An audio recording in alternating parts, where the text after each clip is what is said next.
in the current setting is believed to be something traumatic, something so big, something life-threatening, something just out of place.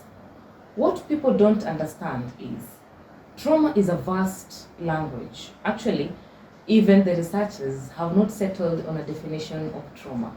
This is because what you will define as traumatic to you will not be traumatic to me.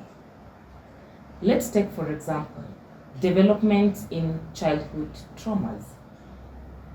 In a setup of a home, let's say a plot kind of setup, an area, an estate, child A cannot have toys, or the parents are not able to afford toys for her or for him. And child B has only one toy. And child C has all the toys that he needs. While you could think that, wait first, they're just toys. Child A will not think as child B, and child B will not think as child C. Now let's look at child A against child C. Child A will feel like my parents do not value me. My parents do not love me. See, I don't even have a toy.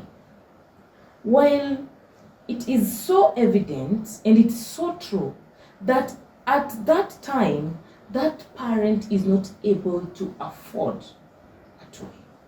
But you see, to that child, it's not easy to explain to that child that I'm not able to get you a toy. So when you go outside and see others playing with their toys, it's okay. That child, it will not be okay with her or with him. So that will be traumatic event to that child. Remember, that's child A against child C. Now let's look at child B against child C. So child B has a small toy, or at least one toy.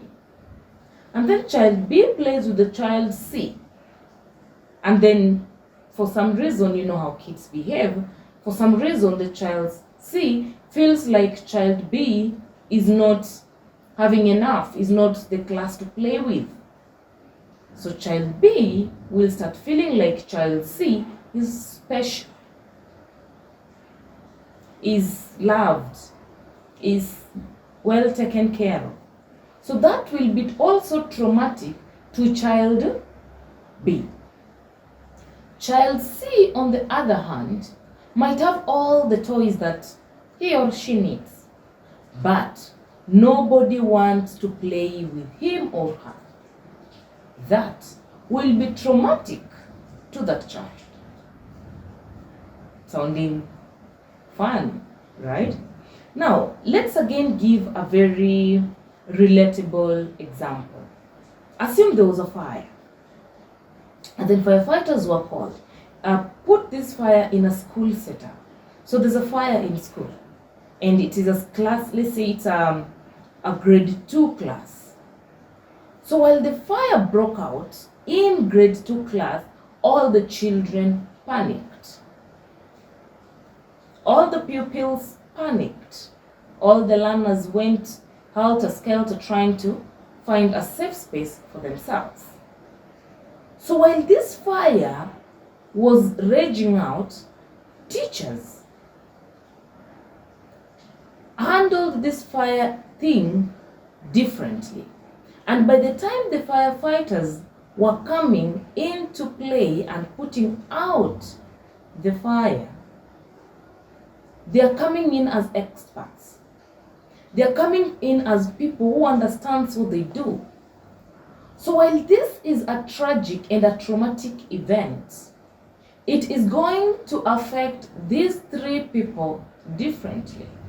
So the child will be utterly traumatized because they'll feel like this is so big. The firefighters will be like, yep, this is normal to us. So we are not scared. This is what we do. We love it. What does that show you? Or what does that tell you? That every event could be traumatic events. Every situation could be a traumatic situation, but the reception of that situation, the synthesis of that situation, the analysis of that situation is what will determine that situation, whether it is traumatic or not traumatic. So what you could term as traumatic would not be traumatic to me. What would traumatize you would not traumatize me or would not traumatize the other person. So the degree of an event traumatizing you is also dependent on your nervous system. If you're coming from a point of an oversoothed nervous system, then it means that every event or any event that is just meant to maybe boggle your mind up to, to reason much better, you will not be able to synthesize it as per the reception.